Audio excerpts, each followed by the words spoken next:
Actually, I'm the man of the numbers. So up to now, we heard a lot of legal regulations, but now it will be about the clear facts. Anyway, I'm a lawyer, so it's not foreign for me, the regulations, but I think it's also important to see what is the relation between the direct EU funds. I'm sure you know Horizon, Erasmus, and so on, and between sovereignty, the classical political sovereignty, the economic sovereignty, and who receives what. Actually, I haven't spoken with the Central European Academy, but according to my best knowledge, we unfortunately don't receive a penny. So it is 100% financed from national resources. I'm sure, since most of you are lawyers, quite familiar with the classical concept of sovereignty and the economic sovereignty, which is getting more and more important. That is absolute, the economic is relative, and multinational companies, financial institutions, NGOs are becoming also the subject of economic sovereignty as well, and not just subject, but also competitors of states, especially smaller states like Hungary or most of the European states here in Eastern Europe.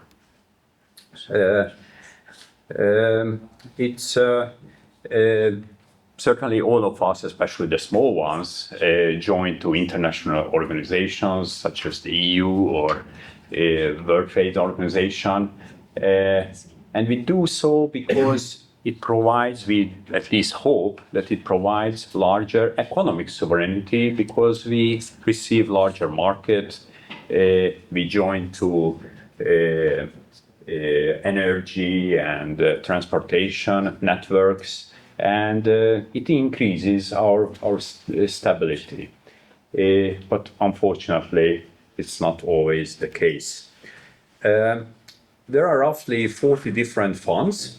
As I mentioned, Horizon, Erasmus, EU for Health, Creative Europe, Just Transition Fund, Single Market Program. And to make it simple, the budget of the EU is roughly 1,200. It's called MFF. And, should I use that? We all know that during COVID, it was completed with RRF. And out of this 1,200, 1/3 goes to cohesion, 1/3 for common agriculture, and 1/3 goes to direct EU funds, which split it into these 40 European programs. So it's absolutely quite important, since we are speaking about almost 400 billion euros, that how it is divided among us. Now you understand why I'm the man of the numbers. So roughly the V4 countries make up 40% of the European Union, and unfortunately, from Horizon, the V4 countries receive 2.4, from LIFE program 9, from Digital Europe program 4, EU for Health almost 4, Defense Fund 2.5. I don't want to read all of them, but it's quite obvious that we receive 1/3, 1/4, 1/5 of these funds after 20 years of our EU accession. And certainly it is not good for us. Certainly there is another side of the coin.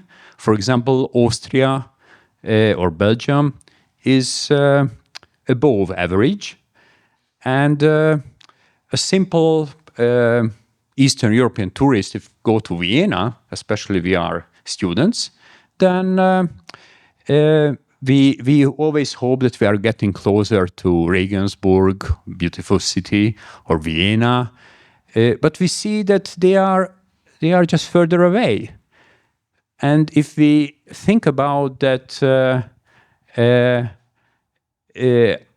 I'm as a Hungarian citizen receive 79 euro, and the average EU per capita is 275 euro. And certainly the mentioned Belgium and Austria is around 300 and 400. Then I have to say that this is not cohesion, but disparity. And it's not about a common economic market, a unified economic market with the same features, but the difference will be more and more, since if during 20 years you give 5 or 6 times more to a university in Germany or Belgium or France than to Prague, Budapest, or Bucharest, then the difference will be not smaller and they are not going closer, but it will be far bigger. So actually, and certainly the total sums also show these figures. I think numbers speak for themselves, and certainly it has a serious effect on sovereignty, as I mentioned, to economic sovereignty, because this table shows the budget of Horizon. I just downloaded from Research and Development DG, Cordia BI reporting, 18 September 25. And we can see that unfortunately Hungary receive almost 0.5%, and this shows that a researcher here receives 4,700 euro per researcher. And I mean, just because Ireland is next to us, or Greece is also in the alphabet, this 36,000 or 37,000 is quite substantial difference, I would say. And at the same time, if we look just to for example Greece, because it's next to us, then so the per capita basis is 181 and 23 and 4.2 and 05, and roughly we are similar large countries, and our other psychometric figures like patent application rate is twice as big for Hungary. We have the same level of researchers, roughly the same R&D spending in terms of GDP, but the difference in funding is just huge. And certainly if a country or a region receives continuously less for R&D, then its ability and capability to grow and build an innovative ecosystem from students till applied research is quite difficult, I have to say.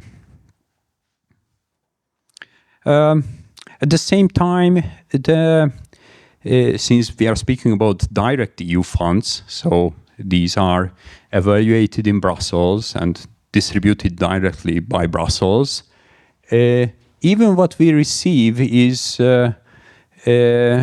let's say, not politically neutral. These projects are financed from Horizon Europe, so the biggest Research and Development Fund.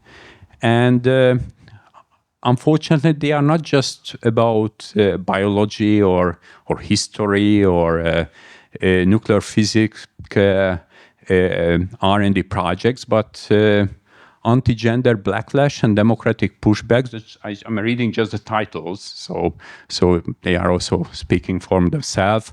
Or my favorite is fostering queer feminist intersectional resistances against transnational anti-gender politics. I don't know why it worth 2.3 million euro, but Brussels decided so. And unfortunately, I don't see any, for example, Central European academic constitutional legal research projects on the list. But probably that's not important.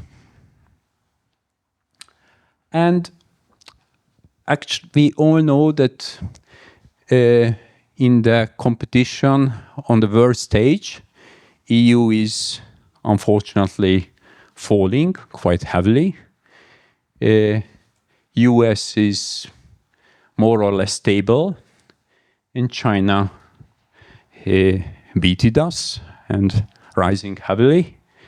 And we gave our sovereignty to Brussels in order to earn more economic sovereignty.